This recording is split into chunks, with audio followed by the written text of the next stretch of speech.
ఓం అస్మద్గురుభ్యో నమః. నేటి మంచి మాటలో తల్లిదండ్రులు తమ పిల్లల పెంపకంలో ఎలా ఉండాలో తెలుసుకుందామా?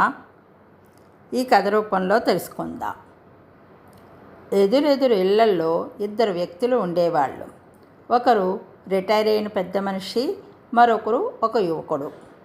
ఆ ఇద్దరు ఒకేలాంటి మొక్కలు నాటి ఇంటికి ఇరువైపులా పెంచడం మొదలుపెట్టారు.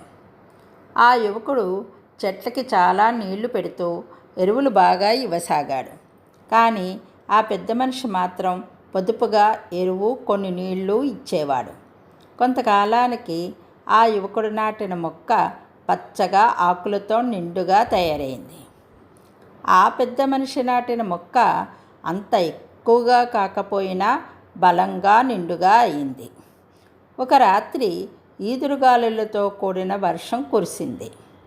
మర్నాడు ఉదయం ఆ ఇద్దరు వాళ్ళు నాటిన మొక్కల పరిస్థితి ఎలా ఉందా అని చూడటానికి బయటకు వచ్చారు. ఆ యువకుడు అంత జాగ్రత్తగా పెంచిన చెట్టు వేళ్లతో పాటు పడిపోయి ఉండటం చూశాడు.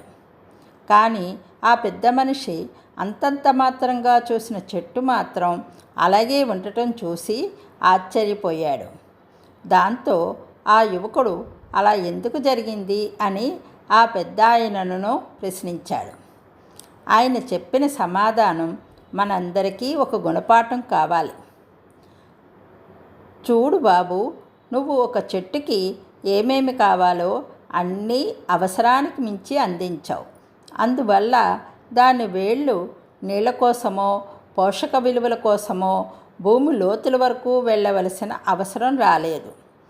నేను చెట్టు బ్రతకడానికి మాత్రం సరిపడే నీళ్లు, ఎరువు ఇచ్చినందువల్ల ఇతర పోషకాల కోసం అది తన వేళ్లను భూమి లోతుల వరకు పరిచింది. నువ్వు పెంచిన నీ చెట్టు వేళ్ళు పైపైన మాత్రమే ఉండటం వల్ల గాలికి తట్టుకొని భూమి లోపల నిలదొక్కుకోలేకపోయాయి. నేను పెంచిన చెట్టు వేళ్ళు భూమి లోతుల వరకు పాకి ఉండటం వల్ల ప్రకృతి విసిరిన సవాలును తట్టుకుని చెట్టు అలాగే నిలబడగలిగింది. ఈ విషయం మనం పెంచే చెట్ల విషయంలోనే కాదు, మనం కనిపెంచే పిల్లలకు కూడా వర్తిస్తుంది అని అందరం గమనించాలి.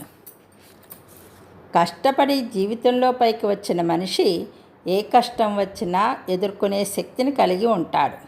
కాబట్టి మన పిల్లలను పెంచేటప్పుడు వాళ్ళు కష్టం ఎత్తకుండా పెంచడం కాదు, కష్టపడి బతకడం నేర్పాలి.